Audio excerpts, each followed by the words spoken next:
Alright guys, we've got here Bushnell Elite Tactical DMR 2.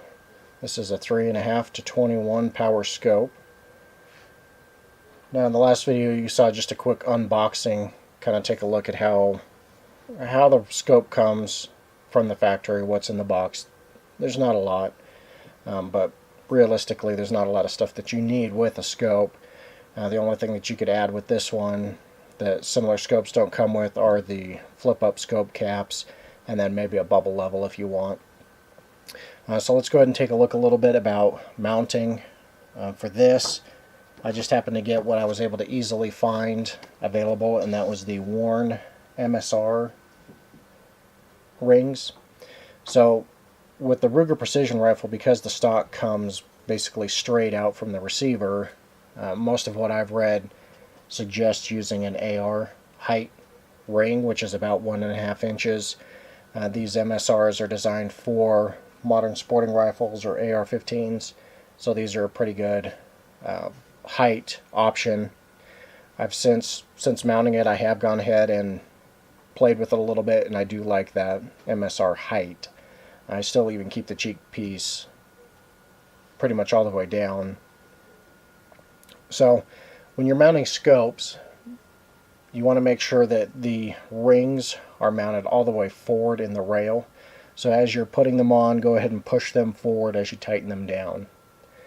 Now, where you set it's going to be kind of up to you. We'll talk about how to adjust that length as you go. Once you have the bases of the rings attached, go ahead and remove the tops. Normally I like to use Wheeler Engineering scope leveling kit to actually make sure that the inside of the scope rings are contacting the scope evenly, or at least as evenly as possible. Unfortunately, the set I have just came with 1 inch and 30 millimeter, and the 34s are out of stock in the places I usually buy supplies from.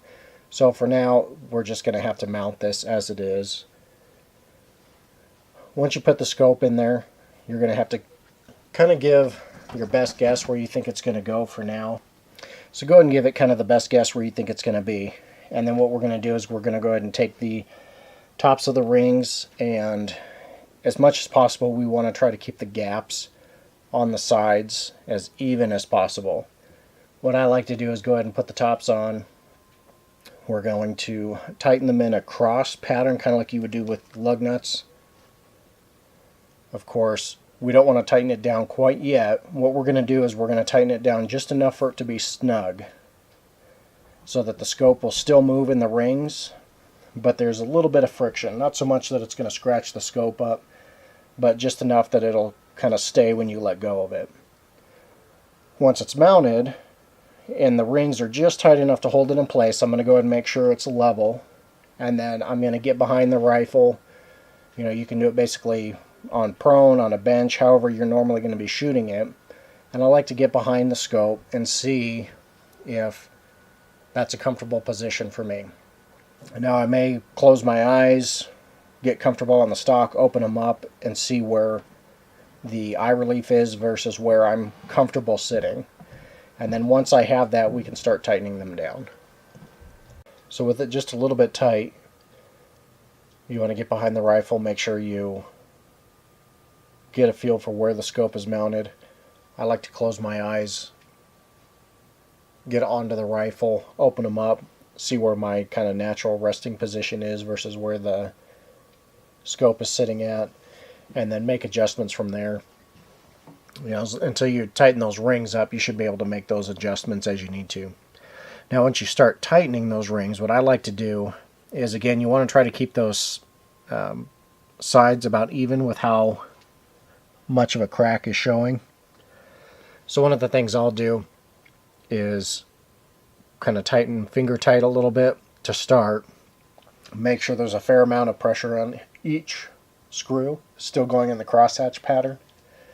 And then once I feel like it's fairly secure, then I'll go ahead and go to the manufacturer's recommended torque. On these, it's going to be 25 inch-pounds for the rings. And another big part, not only to make sure it's even, but if you have the rings a little bit loose and then you just start cranking on one side with the torque wrench, there's also a possibility that you'll rotate the scope a little bit if that side is moving a lot as it cranks down. I have had that happen in the past when I wasn't quite as careful with going in the cross pattern and having them fairly snug to begin with. So, scope's all mounted up. I want to take a look at some of the features. I think I've mentioned a couple times already, this is a 3.5 to 21 power scope. Pretty good zoom range. Now, it is a fairly tight turn, but it also does come with a throw lever. You know, a lot of scopes, people are adding those. I see them at matches quite a bit. This one has one attached, so kudos for Bushnell for including that attached. Now you can remove it if you choose to, but I think I'm going to just leave it on. You have an adjustable parallax like pretty much any scope of this price range and this intended use. Adjust anywhere from 50 to infinity. From what I've read, the marks are pretty close, although I've seen some reviews that say it only really focuses down to about 75 yards. We'll see how that ends up being. The turrets, one of the things that the DMR 2 scope adds versus the original DMR is adding 10 mils of elevation per revolution instead of just 5. It's also going to add what they call their rev limiter zero stop, which gives you a positive zero stop. It also has, it's retained the T-lock on the windage, so you pull out to adjust, push back in for the lock. Now this is something, you know, to kind of consider as you're purchasing this. I know some people don't like that. So for me, this is actually going to work very well. What I do once I'm sighted in is I dial for elevation, and then I do basically all my windage as holds using the reticle. So for me, the windage is very rarely used, and that's typically for just sighting in, and then I'm rarely using it at that point. So for me, this is not a big deal. I actually like having the locking windage because that's one less thing to worry about getting bumped or moving. And I do want to go ahead and show you the clicks on the turret. I've heard some people say that they're a little mushy, and it kind of depends on the scope you're comparing it to. I feel like compared to my Leupold Mark IV, that it's actually pretty similar, but I'll go ahead and kind of give you a demonstration of how they work.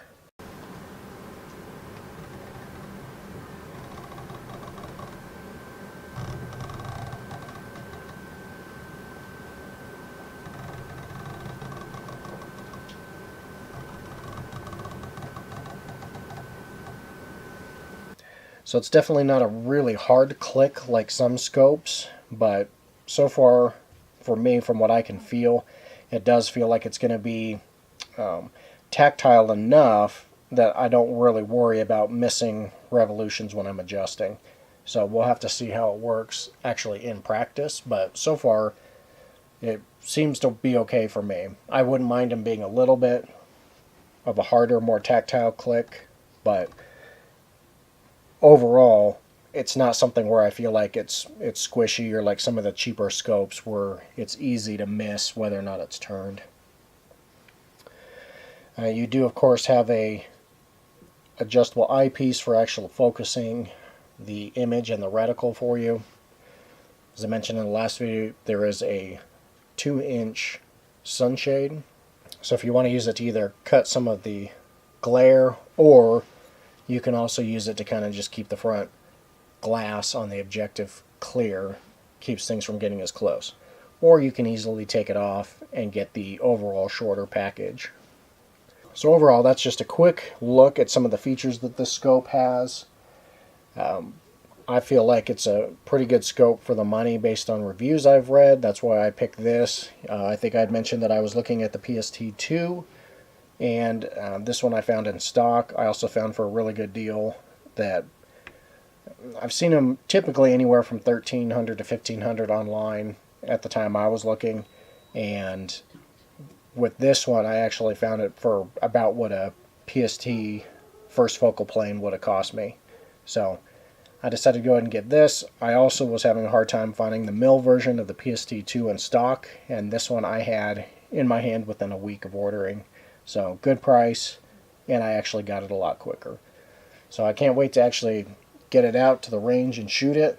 I'll definitely keep you guys updated, show you a little bit of that once I do it. Otherwise, thanks for watching.